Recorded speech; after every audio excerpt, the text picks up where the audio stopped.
কোনো আশা আছে? পর্ব ১। মর্মান্তিক। প্রভিন্সটাউন হারবার সাবমেরিন দুর্ঘটনায় শেষ পর্যন্ত ৪০ জন নিহত হয়েছে। ৬ জন পুরুষ প্রাথমিক সংঘর্ষ থেকে বেঁচে গিয়েছিলেন এবং মরিয়া উদ্ধারের প্রচেষ্টা চালানোর সময় মোর্স কোড ব্যবহার করে যোগাযোগ করেছিলেন। ১৭ ডিসেম্বর ১৯২৭-এর বিকেল ৩:৩৭-এ একটি ভয়ঙ্কর উপকূলরক্ষী নৌবাহিনীর সাবমেরিনের সাথে প্রাদেশিক উপকূলে সংঘর্ষে পড়ে। ২৯৩ ফুট লম্বা একটি নেভি সাবমেরিন পাউলডিং প্রভিন্সটাউন তখন বন্দরে প্রবেশ করছিল। S4 হঠাৎ সামনের দিকে আগাচ্ছিল। বিধ্বংসীর তার কোর্স পরিবর্তন করার কোনো সময় ছিল না। সেই সন্ধ্যা থেকে সংশ্লিষ্ট প্রেস রিপোর্ট অনুসারে সাবমেরিন কয়েক মিনিটের মধ্যে সমুদ্রের তলদেশে ডুবে গেল।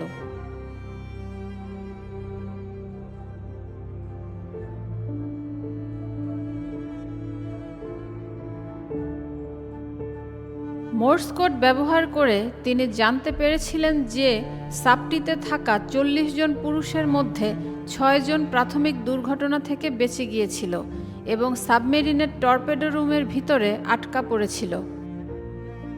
১৯ ডিসেম্বর ১৯২৭। এটি ছিল আজকের সময়ের বিরুদ্ধে একটি লড়াই যা প্রতিটি মিনিট মূল্যবান ছিল এবং প্রতিকূলতাগুলি প্রায় অসম্ভব অনুপাতে ধীরে ধীরে শ্বাসরুদ্ধ হয়ে বেঁচে থাকাদের বিরুদ্ধে স্বীকার করা হয়েছিল। এটা সংশ্লিষ্ট প্রেস রিপোর্ট দেখতে পারেন।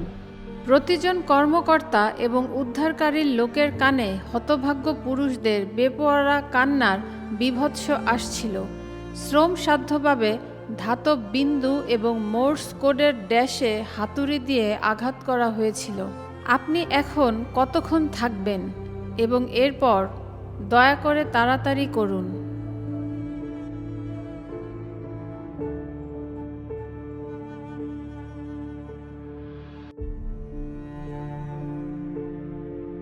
আমরা পরিষ্কার ধারণা পেয়েছি, এখন আমাদের শুধুমাত্র অনুকূল আবহাওয়া দরকার। উদ্ধারকারী দলের একজন সদস্য একটি অ্যাসোসিয়েটেড প্রেস রিপোর্টে বলে উদ্ধৃত করেছিলেন, যাতে বর্ণনা করা হয়েছে ৪৫ mph এবং রুক্ষ সমুদ্র, বরফ সমেত তাপমাত্রা, ভয়ঙ্কর সমুদ্র। টর্পেডো রুমে বাতাস দেওয়ার চেষ্টা সফল হয়নি।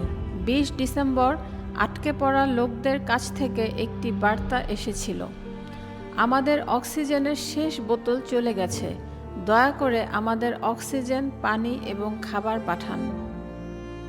এবং অতঃপর কোনো আশা নেই।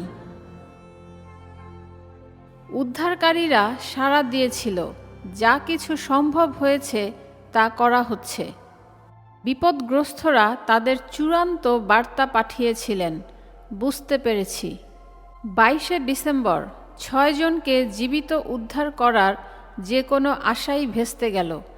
কয়েক মাস পরে S4 অবশেষে ভূপৃষ্ঠে আনা হয়েছিল।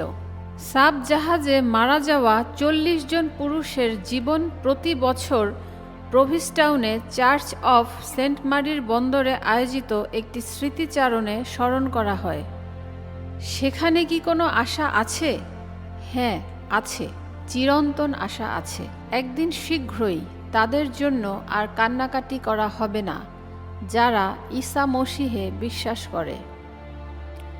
আমার মেষগুলো আমার ডাক শোনে, আমি তাদের জানি আর তারা আমার পিছনে পিছনে চলে।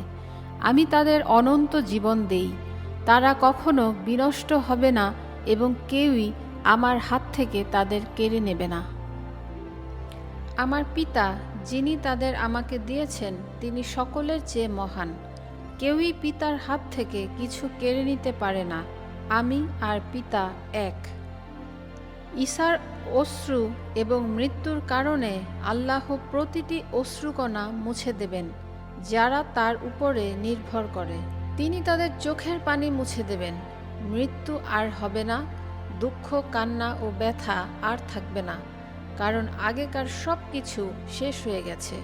আল্লাহ সমস্ত আশাহীন লোকদের আহ্বান করছেন, আজকে ঈসা মসীহের অনুগ্রহ গ্রহণ করো।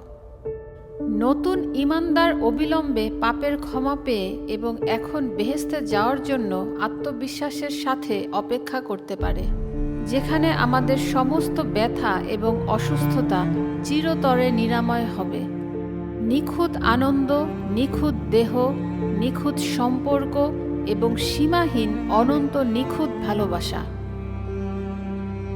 যদি আপনার কোনো প্রশ্ন থাকে, মুনাজাত প্রয়োজন বা আল্লাহর সাথে আপনার সম্পর্কের পরবর্তী পদক্ষেপ নিতে চান, অনুগ্রহ করে wasitforme.com-এ যান।